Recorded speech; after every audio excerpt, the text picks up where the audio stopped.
Hey, I know, this video is late. The manga ended months ago, the discourse has already come and gone, but after rereading the finale and seeing how people reacted to it, I started questioning myself whether the backlash was really justified.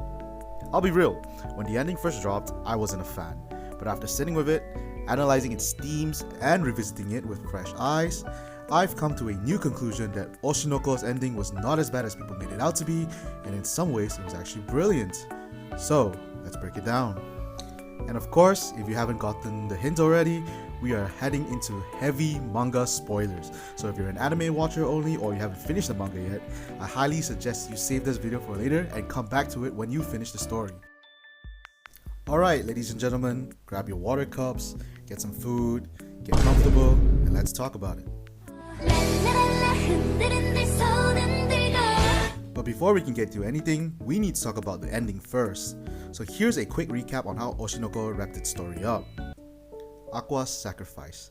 Aqua finally confronts his father, Hikaru Kamiki, who admits to killing Ai Hoshino. And to protect Ruby and ensure Hikaru's death, Aqua sacrifices himself, staging a situation where the both of them die, but Hikaru will be framed for his murder. During the aftermath of these events, despite the tragedy, Ruby chooses to move forward and continue her idol career using her performances to honor Ai's legacy and to bring light to others. There is no perfect resolution to this story. The story itself acknowledges loss and suffering, but it also highlights resilience and the importance of moving forward. A tragedy through and through.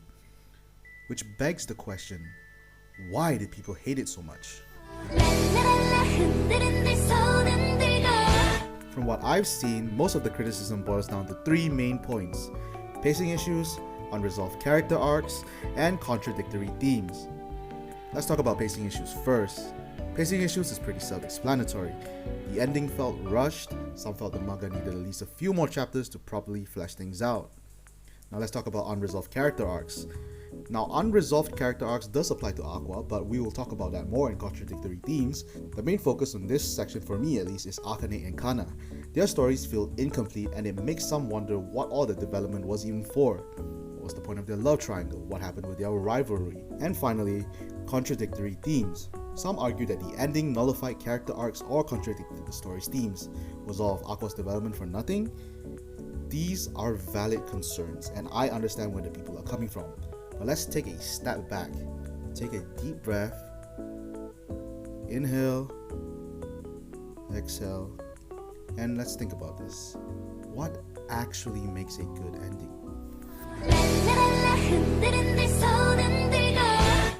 Now, if we break it down, a satisfying ending usually has these components: resolution of main conflict, a character arc completion, emotional impact, thematic consistency, and no loose ends. Now, essentially what all these means is, I'll go down the line here. Resolution of the main conflict, the central storyline gets wrapped up in a way that makes sense. Character arc completion, the character shows growth and the ending reflects their journey. Emotional impact, whether happy, sad, or bittersweet, a good ending should make you feel something. Thematic consistency, the ending should align with the story's themes and message. And last but not least, no loose ends, or at least not too many in this case. Some ambiguity can be okay, but major plot threads should be addressed. With this in mind, let's consider Oshinoko's ending. And yes, it's not perfect by traditional standards, but was it meaningless? Did it truly betray the story's core themes when you look at it objectively through the lens of what makes a good ending? To understand that, we need to understand the author's intentions. Aka Akasaka, the creator of Oshinoko, or Aka as I'll be calling him, has said in interviews that this was always the ending he envisioned, and I think a lot of people misunderstood this vision. At first glance, Oshinoko might seem like a revenge story. Aqua, scarred by his past, seeks justice against his father. But this was never a conventional revenge story. From the start, it was a tragedy. This manga was about the harsh realities of life, using the entertainment industry as a backdrop. It explores the themes of grief, trauma, and the darkness of human nature. Aka has even stated that this manga reflects his true writing style, unlike his other popular series, Kaguya-sama Love is War, which was heavily influenced by editorial requests. So in other words, Aka wanted this story to be tragic. It was never about a neat, satisfying revenge arc. It was about contradictions, the duality of life and death, light and darkness, hope and despair. Now that we understand Akka's intentions for the story, we can now get into why Aqua's sacrifice makes sense. A lot of people argue that Aqua's decision to sacrifice himself contradicted his development, that after all the support he got from Akane, Kana, Ruby, and the various other characters that we meet throughout the story, Aqua's actions seem contradictory to what he should have done. He should have chosen to live. He should have found a different way to resolve this conflict. He should have at the very least fucking hired a hitman to kill the guy instead of killing himself, grabbing the guy and jumping off the bridge with him. But here's the thing. Aqua's actions are realistic for his character. Now hear me out here. People relapse. People tend to fall back into old patterns even after personal growth. It's called human nature. Research on addiction recovery has shown that relapse rates for substance abuse disorder range from 40 to 60%, similar to chronic illnesses like hypertension or asthma. What it essentially means is that there is a 40 to 60% chance of a person going back into a dark habit that they've came out from, that they changed from, that they've grown out of, and that's what's happening with Aqua.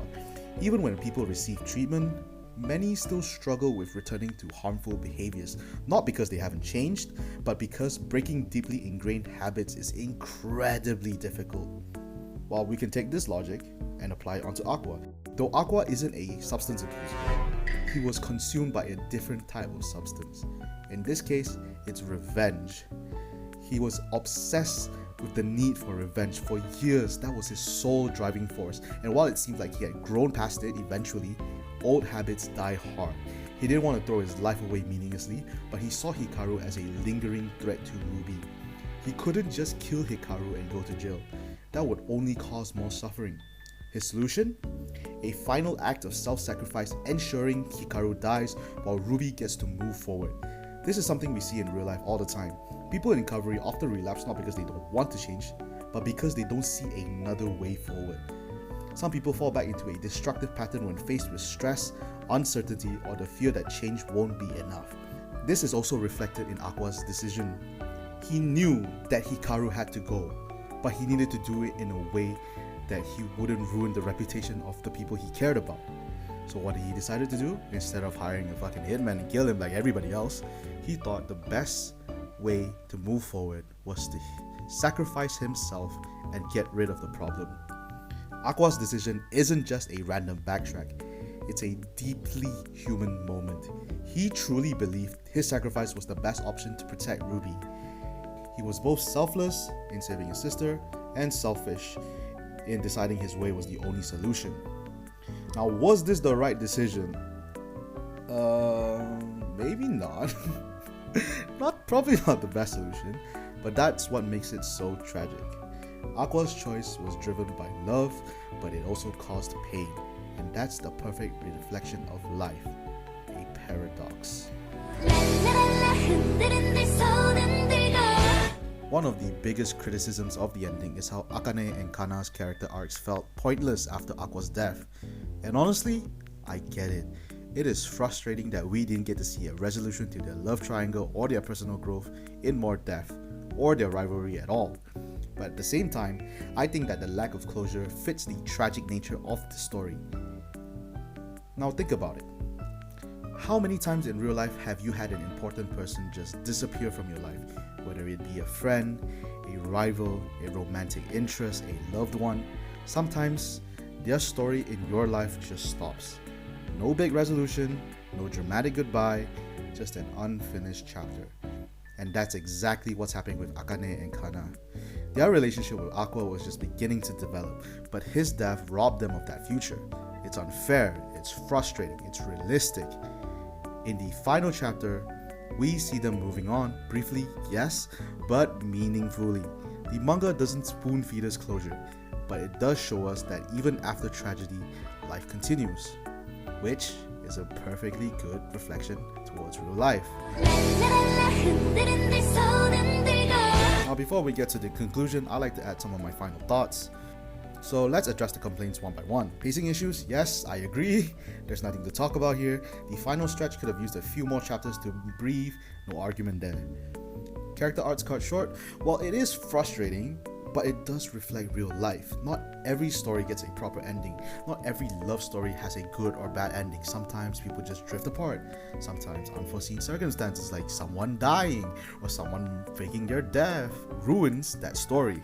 It doesn't give it a resolution, and I think that's perfectly fine, especially perfect for a story like Oshinoko. Lastly, contradictory themes. I'd argue that the contradictions enhance the story. Life is full of paradoxes. Growth doesn't always mean escape, and survival doesn't always mean happiness. At the end of the day, Oshinoko is about moving forward. Even in the darkest moments, life goes on. And it's telling us to find a reason to live, to search for the light, and to smile again. So, in conclusion, no, Oshinoko's ending isn't a neat, feel-good finale, but it was never meant to be. It's a story about pain, about trauma, and the struggle to move forward. It's not even primarily about revenge. It's about second chances and finding light in the darkness. And for that reason, I personally think the ending is perfectly imperfect, as it should be. But that's just an opinion. So let me know your thoughts in the comments. Do you agree? Do you disagree? Let's talk about it. Hi, I'm your host, Yoshito. This is my first time making this content, so do consider subscribing, give a like to this video. It helps a lot, and I'll see you next time.